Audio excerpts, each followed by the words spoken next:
आज यानी 16 अगस्त को पुत्रदा एकादशी का व्रत रखा जा रहा है।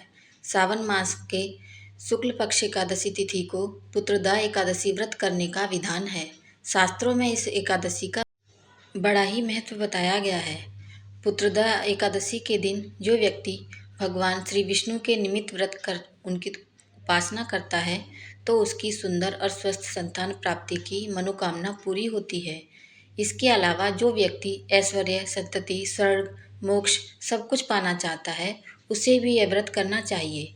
पुत्रदा एकादशी व्रत की कथा।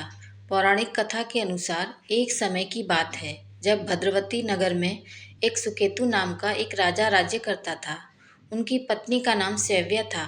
वह राजा धर्म को बहुत मानने वाले और प्रजापालक थे, लेकिन इतना सब कुछ होने के बावजूद भी उनकी कोई संतान नहीं थी।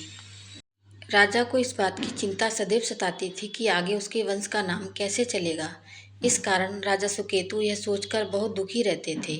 एक दिन उन्होंने अपने आश्रम में कुछ ऋषि मुनियों को देखा जो वहां भजन कीर्तन करते हुए आ पहुंचे थे।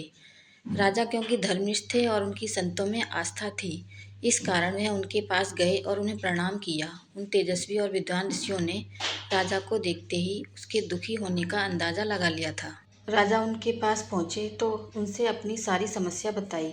मुनियों ने राजा से कहा कि आप पौष माह के शुक्ल पक्ष की एकादशी को पुत्रदा एकादशी का व्रत रखिएगा। इस दिन व्रत रखने से आपको संतान सुख की प्राप्ति होगी। राजा ने मुनियों की बात मानी और पौष माह के शुक्ल पक्ष एकादशी को व्रत रखा। व्रत के बाद राजा सुकेतु ने भगवान विष्णु की पूजा अर्चना की और उन्होंने पुत्र प्राप्ति का वरदान मांगा। भगवान विष्णु ने राजा की प्रार्थना स्वीकार कर ली और कुछ समय बाद राजा की पत्नी के गर्भ से एक पुत्र हुआ। राजा बहुत खुश हुआ और उसने पुत्रदा एकादशी व्रत के महत्व को लोगों में बताया।